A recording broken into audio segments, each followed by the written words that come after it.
So I bought the bus in October of 2021 and it mostly just sat empty. It sat that way for, I mean, at least a year, maybe a year and a half. And about 6 months in, I started making trips from where I was living in Pensacola up to Dothan, Alabama, where I ended up having to store it. Dothan is about 20 miles away from where I bought the bus. And I just wasn't prepared to bring it down to Pensacola, so I left it in storage and would go up and visit it maybe every other weekend.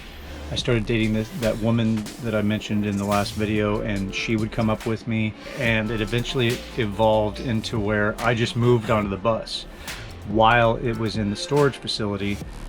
And then, like I mentioned before, I went out on the road driving a truck for about a year and a half. When I came back from doing that, I really got to work on getting things hammered out and, you know, putting up walls, building a frame for my mattress, and putting in systems like the kitchen. In fact, I just plumbed the kitchen in last month. I didn't have running water until last month. So I've been living on this bus for about 2 years full time, except for the time that I was out on the road, and I didn't have running water.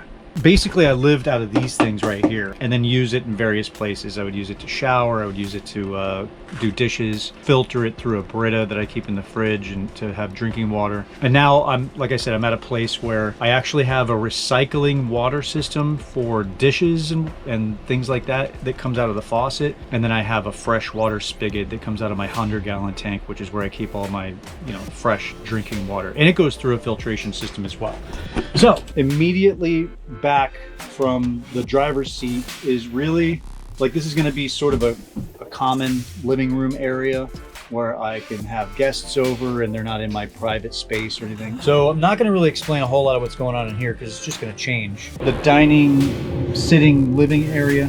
Over here I'm going to have like a countertop that'll be what I always call the maker space, where I can sit and work on little projects. One thing I decided that was going to be very, very important to me was a full kitchen. I wanted as full a kitchen as possible. And I think I definitely succeeded there. I've got a full sink.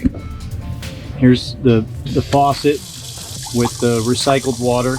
Now I saw this in people's homes in like Bel Air, Beverly Hills. So I've got a full drop-in gas range. I also have a gas oven.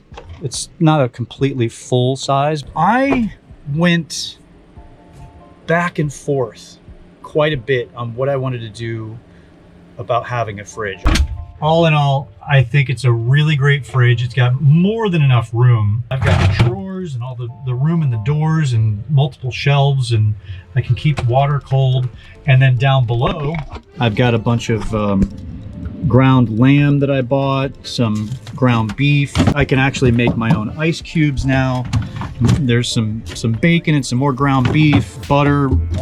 Having a freezer and being able to keep food for long periods of time is, in my opinion, a really important thing to have. It was a priority of mine living out here. I wanted to be able to go park somewhere for a long period of time and have food and water.